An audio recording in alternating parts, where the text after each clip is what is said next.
제 발표 내용은 케라스 NLP로 파이3 LLM 조립하기이고요. 네, 그 발표 신청을 해서 신청을 했는데 키노트 다음에 이렇게 처음으로 발표를 하는 건 처음인 것 같아요. 네, 예, 이때 아마도 이 뒤에 있는 세션들을 더 빛나 보이게 하려고 이 주최 측의 뜻깊은 배려가 아닐까 이렇게 생각하고 있습니다. 그래서 이전 시간에는 이 신정규님이 되게 이렇게 복잡하고 어려운 얘기 많이 하셨는데요. 이번 시간에는 되게 쉬운 내용이고요. 쉬어가는 세션으로 이렇게 생각해 주시면 될 것 같습니다. 네, 저는 박혜선이고요. 네, 직업은 좋게 말하면 프리랜서고요. 뭐 책을 쓰거나 번역하는 일을 주로 하고 있습니다. 지금은 마이크로소프트 MVP이고요.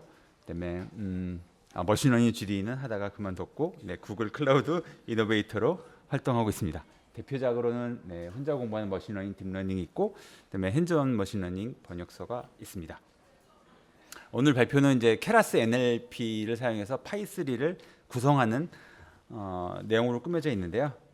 제가 이제 구글 클라우드 이노베이터이기 때문에 그쪽에 이제 활동 내용을 이렇게 올려야 되거든요. 그렇기 때문에 이제 케라스를 사용하고요. 또 이제 마이크로소프트 쪽에도 활동 내용을 올려야 돼요. 그렇기 때문에 이제 여러 모델이 있지만 오늘 젠말 했으면 더 이렇게 앞에 키노트랑 딱 이어졌을 것 같은데 안타깝게도 파이3로 할 수밖에 없는 저만의 그런 아픔이 있습니다. 네. 시작하도록 하겠습니다. 오늘 발표해 있는 것은 이제 케라스 NLP를 간단히 소개해드리고, 그다음에 트랜스포머 기반의 파이3, 요즘은 뭐 대규모 언어 모델 혹은 소규모 언어 모델이라고도 많이 부르더라고요. 네, 소개해드리고, 그다음에 케라스 NLP에서 이제 프리트레이닝된 파이3를 로드에 사용하는 방법, 그다음에 파이3 모델 구조 알아보고요. 그다음에 케라스를 어떻게 만들어 보는지 한번 그림을 보면서 따라가 보도록 하겠습니다. 그리고 나머지 파이3 모델의 라인업을 소개해드리겠습니다. 없는 거는 뭐 LLM을 미세 튜닝 한다거나 아니면 혹은 뭐 레그나 혹은 랭체인 뭐 유스 케이스를 담는다거나 혹은 뭐 LLM의 미래나 뭐 AGI 뭐 이런 내용은 전혀 없고요. 네, 너무 복잡하고 어렵고 이런 것들은 없습니다. 그러니까 쉽게 아마 따라오실 수 있을 것 같습니다. 네, 발표 아젠다 순서는 이렇게 되어 있고요. 케라스 NLP부터 파이3 소개해드리고, 그다음에 파이3 모델을 로드에서 사용해보고, 그다음에 일반적인 디코더 기반의 LLM의 구조에 대해서 개괄적으로 소개를 해드리도록 하겠습니다. 그다음에 트랜스포머 디코더 블록을 실제로 케라스로 이렇게 한번 만들어보고요. 파이3 전체 모델을 구현하는 방법이 얼마나 간단한지 소개해드리도록 하겠습니다. 그리고 나머지 파이3의 다른 버전들의 모델도 소개해드리고 마치도록 하겠습니다. 네, 케라스 NLP는 케라스 3.0 기반의 자연어 처리 라이브러리고요. 뭐 이름 자체에서 너무 확연하게 잘 드러나고 있죠. 그래서 저희가 케라스 라이브러리에는 케라스 애플리케이션스 이 모듈 밑에 네임스페이스 밑에 여러 가지 사전 훈련된 모델들이 있는데요. 이것들은 이제 대부분 이제 비전과 관련된 CNN 모델들이 주로 이 네임스페이스 밑에 있죠. 그런데 이제 자연어 처리에 관련된 사전 훈련된 모델을 위해서 별도의 라이브러리를 만들었다고 보시면 좋을 것 같습니다. 물론 이제 여러 가지 API도 제공하지만 케라스 NLP의 주요 기능 중에 하나는 사전 훈련된 트랜스포머 기반의 모델들을 제공하고 있는 점입니다. 많이 있습니다. 뭐 버트, 젬마, 팔콘, 뭐 GPT-2, 라마, 파이3 등등 뭐 굉장히 많이 있는데, 물론 허깅 페이스에 있는 것만큼 많지는 않죠. 허깅 페이스에는 뭐 주요 벤더들의 모델도 있고 또 사용자가 올린 모델들도 있기 때문에 굉장히 좀 더 방대하다고 생각할 수 있습니다. 트랜스포머 기반의 자연어 처리 모델을 사전 훈련된 모델을 제공하는 것뿐만 아니라 이제 그 모델들을 만들기 위한 구성 요소, 그러니까 API나 컴포넌트 같은 것도 제공을 하고 있습니다. 사실 개발 시장은 굉장히 오래됐습니다. 그래서 초기 커밋이 거의 2020년대 뭐 한 중반 초반 이때부터 시작됐는데, 사실은 조금 이렇게 오랜 시간 걸린 것 같아요. 그래서 이제 2022년 3월에 0.1 릴리즈가 나왔고요. 그다음에 이제 LLM이 막 활성화되면서 작년부터 굉장히 빠르게 개발이 되고 있고, 지금은 이제 0.15 버전이 릴리즈 됐고요. 꽤 많은 기능들이 들어가 있습니다. 네, 그래서 그 케라스 NLP를 사용하는 방법은 밑에 나와 있는 케라스 사이트에서 제공하는 게링 스타티드 그 문서를 보시면 아주 잘 소개해주고 있습니다. 참고하시면 좋을 것 같고요.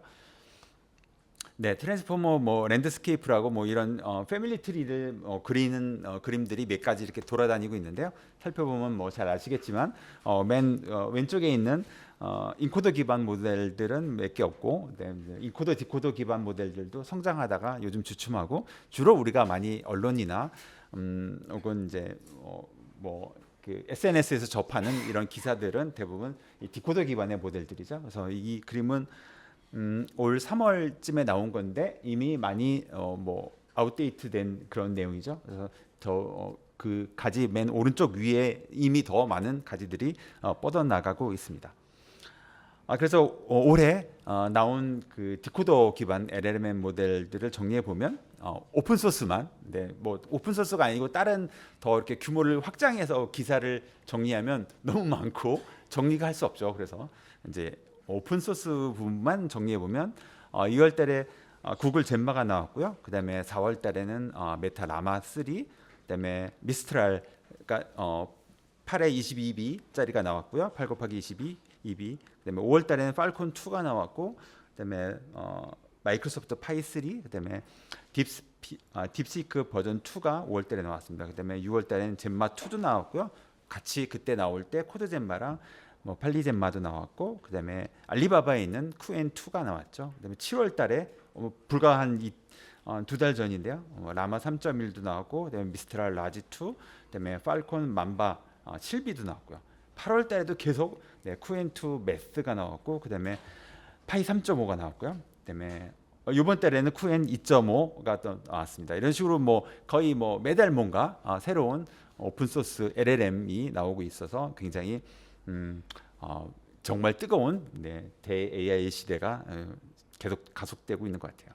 근데 저희가 이제 주로 사용하는 거는 많이 챗GPT나 클로드나 이런 이제 클로즈도 LLM이지만, 이런 오픈 소스 LLM의 장점은 뭐 저희가 뭐 로컬에서 실행해 보기도 좋지만 이 안에 있는 구조를 좀 들여다보면 요즘 그 최신 LLM 모델들은 어떤 기술들을 사용하고 있구나라고 이렇게 좀 이렇게 엿볼 수 있어요. 그래서 요즘 사용하는 기술들을 좀 이렇게 인사이트를 얻을 수 있는 그런 기회가 있습니다. 그래서 이런 많은 모델들을 다 살펴보면 좋지만 시간을 내서, 이 시간은 한정되어 있기 때문에 저희가 파이 3 3버전 3.5도 있지만 3.5나 3이나 똑같거든요, 거의. 그래서 파이 3버전의 구조를 한번 살펴보도록 하겠습니다.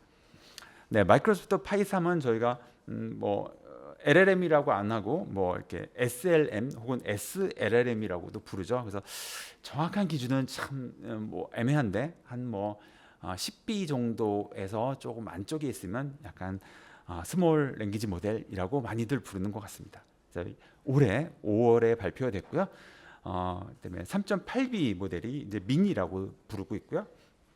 그다음에 4.2B에 이제 비전 기능을 넣은 모델이 있습니다. 그다음에 7B가 스몰 모델이고요. 그다음에 14B 모델이 미디엄으로 이름을 부르고 있습니다. 그래서 케라스에는 아쉽지만 미니 모델만 사전 훈련된 모델이 제공되고 있고요. 하지만 이제 허깅 페이스에는 물론 미니뿐만 아니라 스몰, 미디엄 다 있으니까요. 한번 사용해 보실 수 있을 것 같습니다. 물론 뭐 새로운 모델이 나오면 항상 자기네가 제일 좋다고 이렇게 항상 페이퍼에 뭔가 리포트나 페이퍼에 이렇게 들어가 있죠. 그래서 역시 파이 3도 비슷한 그 파라미터 크기의 다른 LLM보다 뭐 이런저런 성능이 좋다라는 것을 엄청 자랑을 하고 있습니다. 역시 트랜스포머 디코더 기반의 LLM이고요. 특이사항으로는 이제 나중에 저희가 설명을 해드리겠지만 정규화 부분은 이제 RMS 정규화를 쓰고, 그다음에 로터리 위치 인베딩을 사용한다는 점이 좀 특징입니다. 더 자세한 내용은 저기 테크니컬 리포트가 있으니까 한번 출력해서 한번 읽어보시면 자세한 내용을 보실 수 있을 것 같습니다. 네, 그래서 케라스 NLP로 파이 3를 로드해서 사용하는 방법은 허깅 페이스 라이브러리도 그렇지만 굉장히 간단합니다. 그래서 먼저 케라스 NLP를 설치해야 되겠죠. 그래서 PIP로 파이썬 케라스 NLP 패키지를 설치해 주시고요. 그다음에 케라스 NLP.모델 네임스페이스 밑에 여러 가지 그 사전 훈련된 모델들을 제공하고 있는데요. 케라스 NLP에는 모델 이름에 코잘이라는 부분을 붙입니다. 왜냐하면 저희가 이제 이게 디코더 기반 모델이기 때문에 사실은 저희가 텍스트를 생성할 때 이전 텍스트를 바탕으로 생성을 하잖아요. 그래서 뭐 저희가 뭐 이렇게 코잘 LLM 뭐 이런 식으로 코잘 언어 모델, 인과 언어 모델 이런 식으로 많이 부르는데요. 그래서 케라스에는 주로 이렇게 LLM 클래스에 코잘이라는 키워드를 넣어서 클래스명을 만들고 있습니다. 뭐 이게 뭐 심오한 뜻이 있거나 뭔가 좀 특별한 뭔가 중차대한 문제가 있는 건 아니고요. 그냥 이름을 그렇게 지은 것 뿐이니까요. 다른 모델들도 이렇게 코잘이라는 키워드를 많이 넣습니다. 그래서 파이3 코잘 LLM 이렇게 임포트를 해주시고, 그다음에 저희가 사전 훈련된 모델을 로드할 때는 from preset이란 메소드에서 저희가 원하는 모델명을 적어주면 되는데, 여기서는 이제 파이3 미니만 제공하고 있기 때문에 파이3 미니 4K 인스트럭트 EM 모델을 로드해서 파이3 미니라는 파이썬 객체를 만든 다음에 그다음에 제너레이트 메소드를 써서 저희가 텍스트를 생성하면 됩니다. 그래서 파이3는 이 대화형으로 이미 파인 튜닝 되어 있기 때문에 저희가 그 프롬프트를 넣을 때는 이렇게 유저 프롬프트랑 그다음에 그 LLM이 생성할 어시스턴트의 토큰을 시작 토큰을 같이 적어줘야 되는데요. 그래서 이렇게 이런 형태로 적어서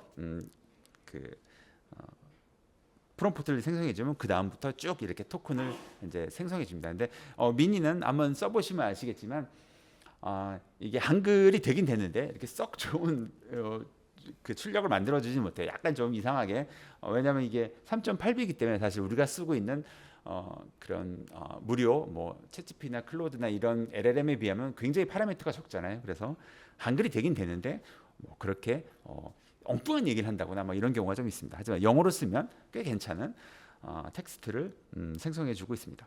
네, 이게 굉장히 간단하죠. 네, 보통 이런 그 클래스나 뭐 라이브러리들이 굉장히 추상화를 많이 해주고 있기 때문에 우리가 사용할 때는 굉장히 편리하고 손쉽게 쓸 수 있습니다. 하지만 이제 이러다 보면은 도대체 얘는 어떻게 만들어졌을까 이런 궁금증이 좀 생기겠죠. 그래서 그 궁금증을 너무 밑까지는 안 들어가고 저희가 적정한 수준에서 저희가 한번 살펴보도록 하겠습니다. 네, 트랜스포머는 인코더와 디코더로 만들어진 모델이죠. 그래서 논문에 있는 아주 유명한 그림입니다. 그래서 왼쪽에 있는 게 인코더고 오른쪽에 있는 게 디코더 부분이고요. 인코더에서 디코더로 주입되는 정보가 있습니다. 그래서 저희가 디코더 기반 모델이라고 하면 인코더가 당연히 없는 부분이겠고, 그다음에 인코더에서 디코더로 전달받는 저희가 보통 크로스 어텐션이라고 하는데 중간에 있는 그 블록도 함께 없어집니다. 그래서 디코더만 사용하는 LLM은 이렇게 전체 구조에서 굉장히 간단한 아주 단박한 그런 구조를 가지고 반복해서 구현되어 있습니다. 그래서 저희가 이 가운데 있는 블록을 저희가 임의로 트랜스포머 블록이라고 이렇게 부르도록 하겠습니다. 파이3 미니 버전은 이 트랜스포머 블록을 32개를 반복하는데요. 반복한다는 건 그냥 진짜 그 밑에 있는 코드처럼 저희가 어떤 트랜스포머 블록이라는 함수를 하나 정의한 다음에 그 함수를 그냥 32번 순환시키면 됩니다. 파이썬 코드로 쓰면 굉장히 직관적으로 이해할 수 있죠. 이 반복하는데 뭔가 심오한 어떤 로직이 있거나 복잡한 알고리즘이 들어가지 않고요. 그냥 반복하면 됩니다. 그래서 앞 함수에서 받은 리터 값을 그 다음 함수를 호출할 때 다시 전달하고 이런 식으로 계속 체인처럼 제기적이지 않지만 체인처럼 엮어서 계속 반복을 해주면 됩니다. 그런데 중요한 건 이 블록 안에 뭐가 들어가 있는지가 중요하겠죠. 32번을 반복하는데요. 32번을 쭉 나열해서 쓰면은 이 화면이 너무 크기 때문에 제가 겹쳐져서 그랬습니다. 그래서 왼쪽 위에 32개라고 썼지만 사실 병렬로 실행되는 거 아니고요. 순차적으로 실행되는 점이라는 거 기억해 주시면 좋을 것 같습니다. 네. 공간 제약상 어쩔 수 없이 이렇게 그렸고요. 맨 처음에 나오는 게 층정규화입니다. 저희가 CNN 같은 모델이나 일반 신경망에서는 저희가 배치 정규화 같은 걸 써서 층의 입력으로 들어가는 데이터나 출력되는 데이터를 적절한 스케일로 뭐 정규부포 비슷하게 저희가 변환을 해주는 게 훈련에 좋다고 알려져 있죠. 그래서 배치 정규화를 많이 쓰는데요. 자연어 처리 분야에서는 이제 배치 정규화 대신 층 정규화를 많이 사용합니다. 그래서 배치 정규화나 층 정규화나 실제 적용되는 공식이나 이런 기본 개념은 동일한데요. 적용되는 그 차원이 배열의 차원이 좀 다릅니다. 그래서 배치 정규화는 저희가 배치 차원을 기준으로 해서 이제 정규화를 수행하는 반면 이제 층정규화 부분에서는 저희가 각 토큰별로 정규화를 수행하게 됩니다. 그래서 GPT-2에서 층정규화를 사용했고요. 그 다음부터는 이제 많은 LLM들이 대부분 어떤 식으로든지 이 정규화 부분을 사용하는데요. 정규화를 뭐 좀 뒤에 볼 이제 어텐션 블록 뒤에 두냐 앞에 두냐 뭐 이런 차이도 조금씩 있습니다. 요즘에는 어텐션 블록 앞쪽에 좀 두는 게 많은 경향이 좀 있는 것 같아요. 그리고 또 하나의 경향이 뭐냐면 저희가 정규화를 하려면 우리가 뭐 이렇게 노멀라이제이션 뭐 표준화 이런 거 보면 항상 평균을 구해서 뭐 평균을 빼고 그다음에 표준 편차로 나누고 뭐 이런 게 기본적인 거잖아요. 그래서 어떤 평균을 구해야 되는 문제가 있는데 이렇게 평균을 구하지 않고 적용하는 방법이 바로 RMS 정규화입니다. 그래서 요즘 요즘 나오는 모델 뭐 젠마도 그렇고 이런 파이3도 그렇고 층 정규화 부분에 평균을 구하지 않는 RMS 정규화를 많이 사용하고 있습니다. 그래서 RMS 정규화는 케라스의 층에 레이어즈 네임스페이스 밑에 레이어 노멀라이제이션이라는 클래스가 있습니다. 이게 층 정규화하는 클래스인데요. 이걸 그대로 쓰면 일반적인 층 정규화고요.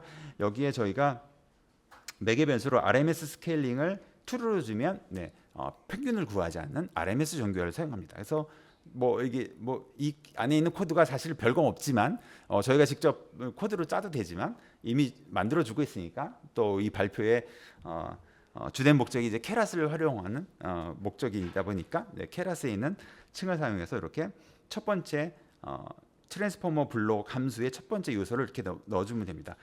입력값 이 함수의 입력값은 x고요. 이 x를 레이어 노멀라이제이션 클래스의 객체를 만들자마자 입력을 집어넣어서 그러니까 이 클래스의 객체를 따로 사용할 이유가 없으니까 그냥 만들자마자 실행을 해서 그 반환값을 받아서 그 다음 클래스 호출로 계속 이렇게 연이어서 전달을 하는 방식으로 구현을 하겠습니다. 뭐 함수형 API 뭐 그런 거죠. 네. 그리고 매개 변수 중에 또 하나가 패딩 마스크인데요. 저희가 입력 시퀀스의 길이가 서로 이렇게 다를 수가 있기 때문에 배치 처리를 하기 위해서는 일정 크기로 동일하게 맞춰줘야 돼서 입력 토큰 뒤에 어떤 패딩을 집어넣는 그런 형식을 가지고 있습니다. 그래서 패딩 마스크를 이제 입력 받는다라고 가상으로 생각하고 매개 변수를 넣어 주었습니다. 그 다음에 나온 게 이제 유명한 이제 멀티헤드 어텐션인데요. 네, 빨리 하겠습니다. 시간이 왜 이렇게 빨리 가죠? 네, 멀티헤드 어텐션인데 어텐션 블록 어텐션은 이제 그 입력을 이렇게 쿼리 키 밸류 3개로 똑같이 나눠서 다른 그 입력 안에 있는 다른 토큰에 대한 어떤 주목해야 될 토큰의 가중치를 학습하는 부분입니다. 근데 저희가 이제 그 입력을 각각 다른 밀집층, 저희가 가장 기본적인 이제 신경망층이죠. 덴스층에 집어넣어서 쿼리 키 밸류를 만든다고 해서 이제 셀프 어텐션이라고 많이 부르고 있고요. 그다음에 뭐 소프트맥스 함수를 통해서 뭐 곱해서 이렇게 구현을 하고 있습니다. 근데 저희가 트랜스포머 블록에서 사용하고 있는 거는 이 어텐션 블록 하나만 쓰는 게 아니라 여러 번을 쓰고 있습니다. 그래서 멀티헤드 어텐션이라고 쓰고 있고요. 그다음에 이 어텐션은 입력되는 차원을 약간 줄여서 계산을 하는 경향이 있습니다. 그래서 마지막에 밀집층을 두어서 차원을 다시 원래 차원으로 복원해주는 그런 구조를 가지고 있습니다. 네, 물론 이 멀티헤드 어텐션 안에 있는 게 덴스층이고 뭐 곱셈이고 뭐 소프트맥스이기 때문에 역시 저희가 직접 코딩을 할 수 있지만 이미 케라스에서 제공해주고 있기 때문에 굳이 제가 손으로 이렇게 일일이 하진 않고 멀티헤드 어텐션이라는 클래스를 그대로 임포트해서 사용하도록 하겠습니다. 이 클래스에는 이제 몇몇 개의 매개 변수를 지정해줘야 되는데요. 여기서는 중요한 거는 이제 헤드의 개수입니다. 그래서 이 파이3에서는 32개의 트랜스퍼 블록을 반복하고 그다음에 각 블록 안에 있는 멀티헤드 어텐션의 헤드 개수가 어텐션 헤드 개수가 32개를 사용하고 있습니다. 그래서 32로 제가 이렇게 썼고요. 그다음에 각 키를 원래 그 입력 토큰을 저희가 어떤 벡터로 변환하는데요. 그 벡터의 길이가 3072차원입니다. 그 애를 이제 96차원으로 줄여서 사용을 하고 있고요. 3072를 32로 나누면 96이 되는 걸 볼 수 있습니다. 하지만 이제 아까 마지막에 이전 장에 있는 그림처럼 멀티헤드 어텐션을 나올 때는 다시 3072 차원으로 다시 복원해줘서 이렇게 출력을 하고 있습니다. 그다음에 잔차 연결인데요. 잔차 연결은 저희가 잘 아는 레즈넷이나 CNN에서 맨 처음 도입돼서 깊은 층을 만들 때 효과적인 기법으로 알려져 있죠. 그래서 많은 CNN 모델뿐만 아니라 자연환 처리 모델에서도 사용하고 있습니다. 잔차 연결을 하는 방법은 그냥 저희가 어떤 모듈에 어떤 클래스의 입력으로 집어넣기 전에 살짝 다른 데 저장했다가 나중에 다 입력이 처리가 되고 난 다음에 저장했던 걸 같이 더해주면 되는 거죠. 아주 단순한 연산입니다. 그래서 밑에 보면 레지듀얼이라는 변수에 살짝 x를 넣어놨다가 나중에 x를 다 처리하고 나온 다음 마지막 x에 레지듀얼을 다시 더해서 새로운 x를 만드는 그런 코드로 구현되어 있습니다. 네, 그 다음에 나온 게 이제 다시 한번 층 정규화가 또 나오고요. 역시 RMS 정규화를 사용하고 있습니다. 그 다음에 피드포워드 네트워크라는 덴스층, 밀집층을 두세 개 섞어서 사용하는 그런 구조를 통과합니다. 그 다음에 이 구조가 통과하면 마지막으로 다시 층정규화 이전의 값을 다시 잔차 연결해서 더해서 출력으로 내는 이런 구조를 가지고 있습니다. 그래서 그 코드를 만들어 보면은 그 레이어 노멀라이제이션 층을 하나 더 쓰고 그 다음에 피드 포워드 네트워크는 아직 코딩하지 않았습니다. 이건 뭔지 모르겠지만 하여튼 이런 코드가 있고 그 다음에 레지듀얼을 다시 잔차 연결을 더해서 최종 리턴 X 하는 부분이 트랜스퍼 블록의 전체 코드입니다. 그래서 코드 자체가 그렇게 크지 않다는 것을 직감하실 수 있겠죠. 이 피드 포워드 네트워크는 초기에는 이 밀집층이 있고 그 다음에 밀집층 두 개를 통과하고 그 다음에 드롭 아웃층을 통과해서 나오는 구조로 많이 초기에는 있었습니다. 그래서 첫 번째 밀집층에는 렐루 함수를 사용하고 활성 함수로 두 번째 밀집층은 뭐 활성 함수를 사용하지 않고 뭐 이런 식의 구조를 썼는데요. 이렇게 쓴 게 이제 GPT-2 모델이 이렇게 사용을 했었죠. 요즘에는 이제 조금 다른 방식을 많이 사용합니다. 그래서 지금 라마 같은 경우에는 스위글루라는 그 활성 함수를 사용하는데요. 이 스위글루 함수는 이 층 정규화로부터 나온 입력을 첫 번째 밀집층을 통과하고 그다음에 그때는 실루라는 활성 함수를 통과시킵니다. 그다음에 두 번째 밀집층에 나온 값을 곱해서 그다음 마지막 밀집층을 통과시킵니다. 그래서 실제적으로 밀집층을 3개 사용하는 약간 이런 구조로 가지고 있습니다. 약간 복잡하지만 근데 실제로 그 앞에 있는 스위글루 함수는 이 시그모이드 함수의 결과에 밀집층의 결과를 곱하는 것과 동일합니다. 그래서 실제로 보면 이렇게 복잡하게 구성이 좀 돼 있죠. 그래서 하지만은 저희가 케라스나 이런 고수준 프레임워크를 쓸 때 간단하게 그냥 실로 이렇게 활성 함수를 명기만 해줘도 이 안에 있는 연산이 자동으로 구현이 됩니다. 그래서 코드를 보면은 레이어 노멀라이제이션까지는 바로 이전 코드에서 저희가 작성을 했는데요. 그 다음에 이제 덴스층을 통과할 때 실루라는 함수를 사용하고요. 활성 함수로 그 다음에 두 번째 덴스층을 통과시킵니다. 그 다음에 이 게이트 아웃풋과 그 다음에 두 번째 덴스층의 x를 서로 곱해서 게이트 아웃과 x를 곱해서 마지막 세 번째 덴스층을 통과해서 그 결과를 레지듀얼과 더해서 출력하는 이런 구조를 가지고 있습니다. 그리고 저희가 레이어 노멀라이제이션 그러니까 어떤 식으로든지 정규화를 했기 때문에 위에 있는 멀티헤드 어텐션도 마찬가지고 밑에 있는 덴스층도 마찬가지고 절편을 굳이 학습할 필요가 없겠죠. 이론적으로도. 그래서 저희가 보통 멀티헤드 어텐션의 매개변수에는 유즈 바이어스를 절편을 안 쓴다고 폴스로 주고 그다음에 밑에도 역시 덴스층에 유즈 바이어스를 다 폴스로 명기를 했습니다.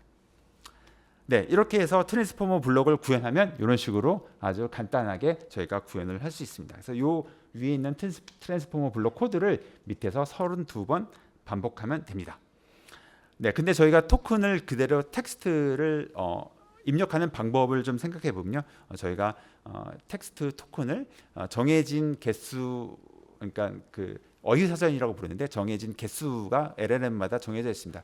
그 개수에 맞춰서 이제 토큰의 일련의 정수 번호를 붙이는데요. 그 정수 번호를 어떤 층을 통과해서 그 층을 적정한 크기의 벡터로 변환을 하게 됩니다. 그걸 저희가 보통 뭐 토큰 임베딩 아니면 그냥 임베딩 이렇게 부르고 있죠. 그래서 이 임베딩 층은 케라스 레이어즈에 역시 있습니다. 그래서 임베딩 클래스를 임포트해서 입력되는 인풋 디멘전은 이 전체 토큰의 개수를 의미합니다. 그래서 어휘사전이라고 저희가 보통 부르는데요. 이 파이3는 32,000개의 그 어휘사전을 가지고 있습니다. 그래서 인풋 디멘전이 32,064고요. 그다음에 그 각각의 토큰을 변환하는 토큰의 인베딩 벡터의 크기는 3072입니다. 그래서 이렇게 3072로 지정을 하면 간단하게 저희가 인베딩 층을 구현할 수 있고요. 그래서 이 인베딩 층이 만드는 거는 오른쪽 위에 있는 그림처럼 32,064개의 각 정수에 대응되는 행렬의 행을 학습하는 거겠죠. 그래서 인베딩 차원이 3072입니다. 그래서 32,064 바이 3072 차원의 굉장히 큰 행렬을 운영하고 있습니다. 이러다 보니까 이제 한 가지 이제 부담스러운 부분이 있는데, 그래서 언어 모델 중에서 이 인베딩 층이 가지고 있는 가중치 수가 꽤 큽니다. 그래서 이 마지막에 최종 이 32번 블록을 반복한 다음에 층 정결을 다시 통과하고 나서 다시 변환해야 될 게 있는데, 뭐냐면 최종 출력이 3072의 인베딩 벡터가 나오는데 걔를 다시 32,064개의 점수로 바꿔줘야 됩니다. 왜냐하면 각 토큰의 확률을 저희가 계산해야 되거든요. 그래서 32,064개의 토큰에 대한 확률을 계산할 텐데, 그러려면 역시 계산해야 되는 게 그 3072 바이 32,064개의 그 행렬이 마지막 부분에 또 필요하게 됩니다. 그래서 이 두 개의 이 행렬이 꽤 큰 파라미터 수를 차지하고 있기 때문에 한 논문에서 이 두 개가 차원이 같으니까 얘를 싹 뒤집어서 사용하도록 학습을 하면 파라미터 개수도 줄이고 효과적이지 않을까, 이렇게 그 논문을 제시했습니다. 그래서 그런 방식으로 쓰이는 LM들이 꽤 있고요. 그래서 제가 인베딩의 글씨를 거꾸로 썼는데 일부러 잘못 쓴 게 아니라 일부러 거꾸로 쓴 겁니다. 그래서 인베딩 층에 있는 가중치를 뒤집어서 전치한다고 저희가 보통 얘기하는데, 뒤집어서 다시 출력 확률을 만드는데, 출력 토큰의 확률을 만드는데 재사용을 할 수 있습니다.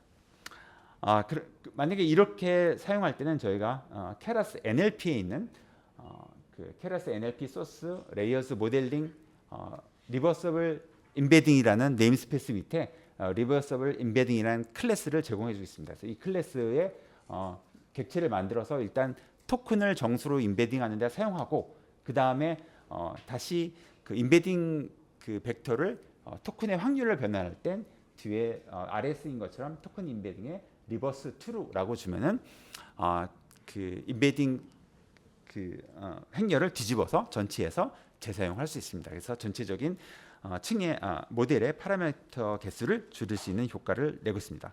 그런데 안타깝게도 파이3는 이 방식을 사용하고 있지 않습니다. 그래서 뒤에 토큰 확률을 만들기 위해서 별도의 덴스층을 두어서 학습을 하고 있습니다. 그래서 뭐 가중치가 좀 더 늘어나는 셈이 되겠죠, 다른 모델에 비해서.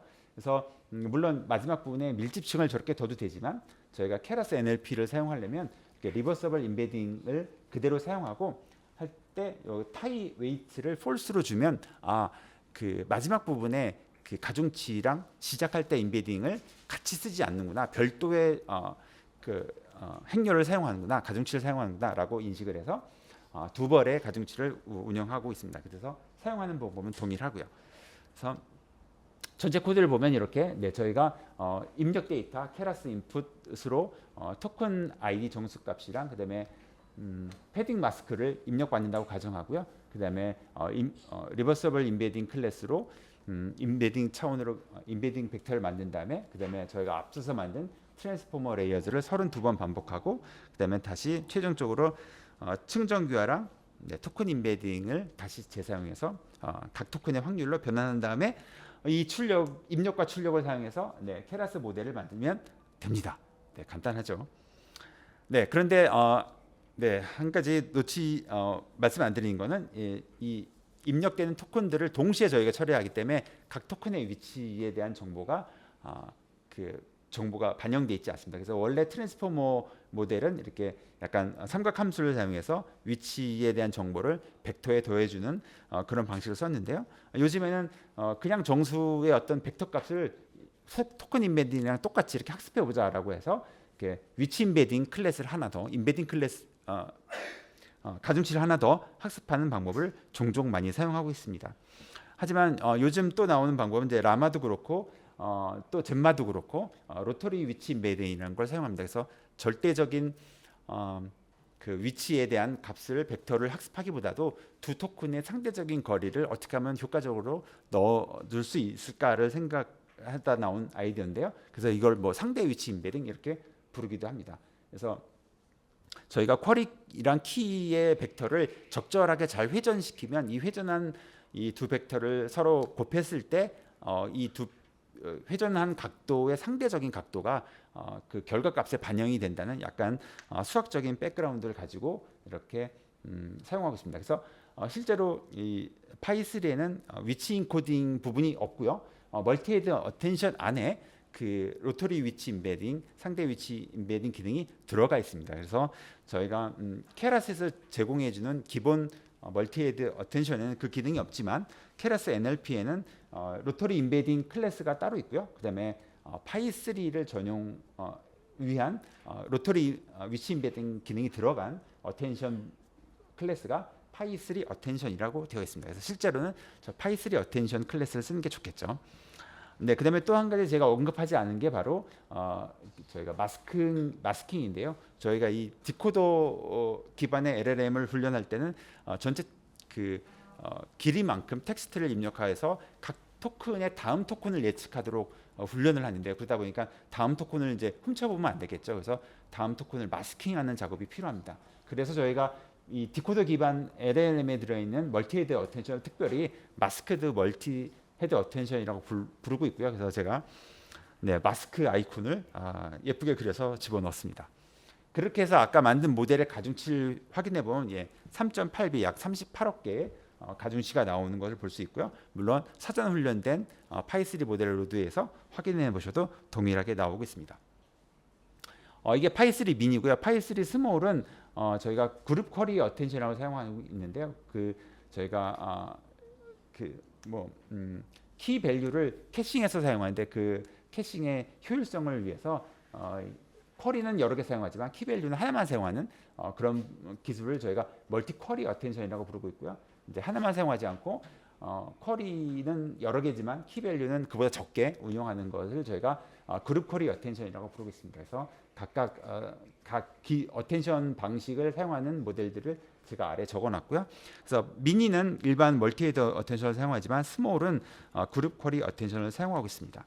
그리고 미디엄도 그룹 쿼리 어텐션을 사용하고 있고요. 하지만 그 미디엄 모델에서는 저희가 전체 토큰에 대한 어텐션을 계산하지 않고 이제 주변에 있는 일부 토큰에 대한 어텐션만 계산하기 때문에 슬라이딩 윈도우 어텐션이라고 부르고 있습니다. 그래서 뭐 윈도우 아이콘도 제가 이렇게 집어넣습니다. 네, 마치도록 하겠습니다. 제가 책을 몇 권 가져왔는데요. 끝까지 남으셔서 꼭 책을 획득하시길 바라겠고요. 그다음에 핸즈온 라지 랭귀지 모델이라는 책과 그다음에 라지 랭귀지 모델 프롬 스크래치라는 두 책을 곧 번역하게 될 텐데요. 많은 관심 부탁드리도록 하겠습니다. 네, 마치도록 하겠습니다. 감사합니다.